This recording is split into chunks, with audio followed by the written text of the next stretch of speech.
मेरठ में बीजेपी नेता के खिलाफ बीजेपी के ही कई नेता उतर आए हैं। जी हां, अक्सर ऐसा कम ही देखने को मिलता है कि कोई पार्टी के नेता अपनी पार्टी के नेता के खिलाफ खड़े हो जाएं। अभी पूरा मामला क्या कुछ है आपको हम बताते हैं। नमस्कार, आप देख रहे हैं यूपी तक और मैं हूं आपके साथ सरिता तिवारी। दरअसल मेरठ में कुछ दिनों से एक वीडियो वायरल हो रही थी जिसमें एक शख्स बीच सड़क पुलिस की मौजूदगी में नाक रगड़कर एक व्यक्ति से माफी मांग रहा है और ये व्यक्ति जिससे माफी मांग रहा है वो उसे गालियां भी दे रहा है और ऊर्जा राज्य मंत्री सोमेंद्र तोमर के नाम पर रौब दिखाकर नाक रगड़वा रहा है। तो पहले जरा ये वीडियो देखिए, फिर आपको हम पूरा मामला बताते हैं। हाथ जोड़ के सोमेंद्र तोमर गलती कर मैं गलती क्या तेरा बाप है सोमेंद्र तोमर।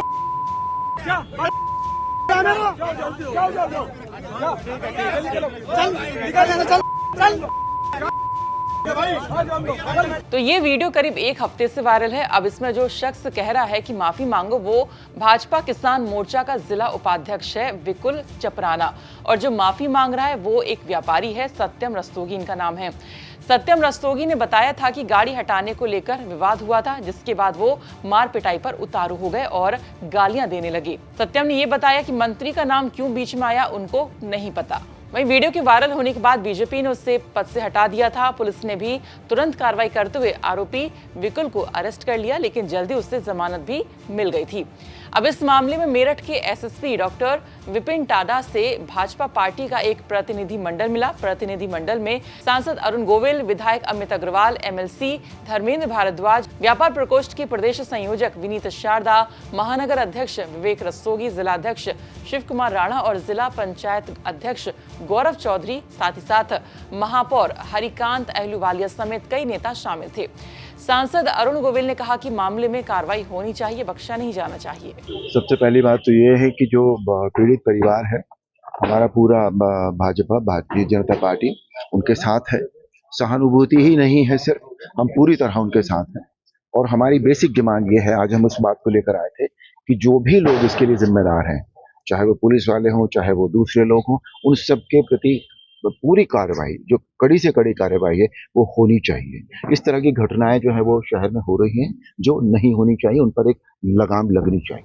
वहीं भाजपा के राष्ट्रीय उपाध्यक्ष और राज्यसभा सांसद डॉक्टर लक्ष्मीकांत वाजपेयी ने पुलिस की भूमिका पर नाराजगी जताते हुए कहा कि आरोपी को इतनी जल्दी जमानत क्यों दे दी गई और किस प्रक्रिया के तहत दी गई है। उन्होंने स्पष्ट कार्रवाई की मांग की है।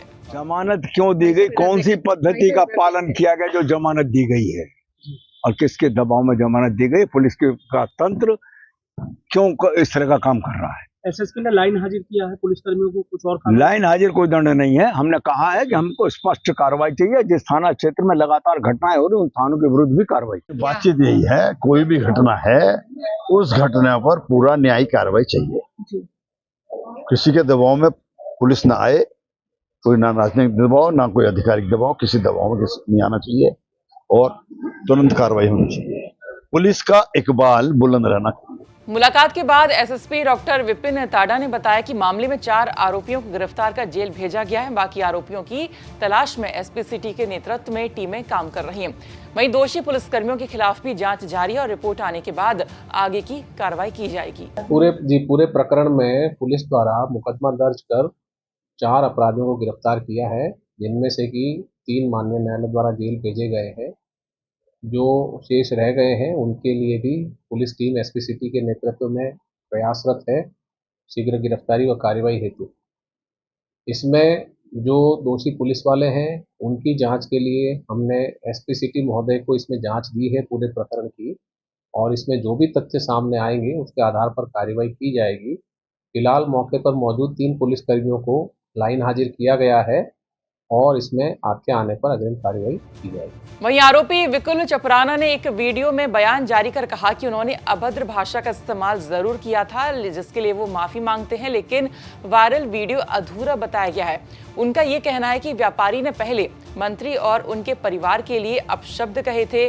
उन्होंने पूरे प्रकरण की निष्पक्ष जांच की मांग की है। आप सभी ने मेरा ये वीडियो जरूर देखा होगा। जो इन दिनों सोशल मीडिया पे खूब वायरल है, जिसमें ऐसा दिखाया जा रहा है कि मैं किसी व्यक्ति से जबरदस्ती नाक रगड़ के माफी मांगने को कह रहा हूँ, पर यह सच नहीं है। वहाँ पर मुख्य रूप से झगड़ा किसी और व्यक्ति से हुआ था, सत्यम रस्तोगी जी का। सत्यम रस्तोगी जी ने बीच में माननीय मंत्री जी को भला बुरा कहा। तब मैंने उनसे बोला कि आप ऐसा क्यों कह रहे हैं। फिर उन्होंने मेरे परिवार को भला बुरा कहा। इसीलिए मैंने उनसे बोला कि आप इस सब की सार्वजनिक रूप से माफी मांगिए। आपने पब्लिक के सामने ये सब चीजें बोली हैं, तो आप यही माफी मांगिए। बाकी आपका और मेरा कोई विवाद नहीं है। जिन लोगों से विवाद था वो लोग मौके से फरार हो गए। ना अभी तक पुलिस प्रशासन ने, ना मीडिया ने यह जानना चाहा कि वो लोग कौन थे। सभी चीजें जो सोशल मीडिया पे दिखाई जा रही हैं वो पूरी तरह सच नहीं है। मैंने किसी से नाक रगड़कर माफी मांगने की बात को बिल्कुल भी नहीं कहा था। मेरी सिर्फ गलती इतनी थी कि मैंने आक्रोश में आकर सत्यम रस्तोगी जी को अपशब्द कही। मैं उसके लिए सभी लोगों से क्षमा भी चाहता हूँ, पर मैं पूरी तरह इसमें गलत नहीं हूँ। एक चीज यह भी जिसकी जानकारी किसी व्यक्ति को नहीं है, सिर्फ पुलिस प्रशासन के अलावा। जिस दिन की यह घटना है उस दिन सत्यम रस्तोगी जी को वहाँ से पुलिस प्रशासन मेडिकल थाने ले गया। जैसे ही मुझे सूचना मिली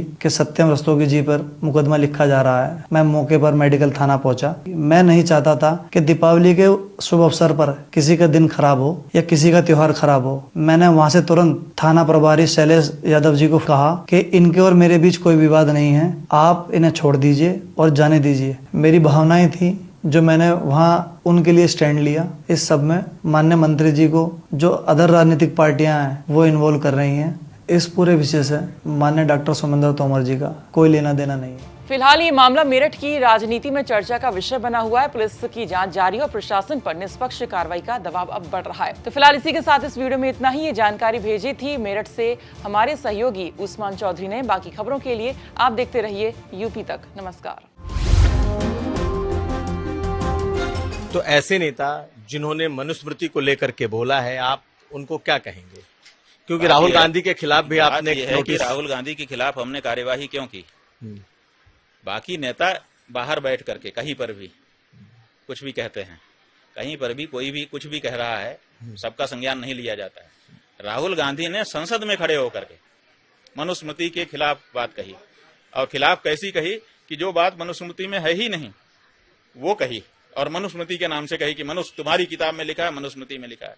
तो हमने उससे कहा कि भैया तुम जो ये कह रहे हो कि मनुस्मृति में ये लिखा है वो दिखाओ तो, किस अध्याय में, किस पन्ने में, किस श्लोक में लिखा है। और उनको समय दिया, 3 महीने का समय दिया। 3 महीने के बाद 1 और महीने का समय दिया, 4 महीने का समय दिया। 4 महीने तक भी जब उन्होंने बताया नहीं तो फिर कार्यवाही तो हमको करनी थी, तो हमने किया। लेकिन आप किसी को हिंदू धर्म से खारिज कर सकते हैं क्या? क्यों नहीं कैसे कर सकते हैं? कौन करेगा? अच्छा, हिंदू धर्म से किसी को हटाना होगा, कौन हटाएगा बताओ? हिंदू धर्म का सर्वोच्च कार्यकारी अधिकारी कौन है? अगर हिंदू धर्म में कुछ गड़बड़ी हो रही होगी तो कौन एक्शन लेगा, कौन उसका निर्णय करेगा? हिंदू धर्म में शंकराचार्य सर्वोच्च पदवी है। शंकराचार्य का यह अधिकार है कि वो जिसको चाहे उसके ऊपर उचित कार्यवाही करे।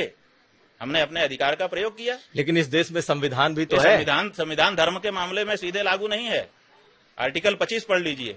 संविधान का आर्टिकल 25 कहता है कि जिन मामलों में, जिन धार्मिक मामलों में संसद ने कोई कानून बनाया है उसको छोड़ करके बाकी सब मामलों में धर्मशास्त्र के अनुसार निर्णय होगा।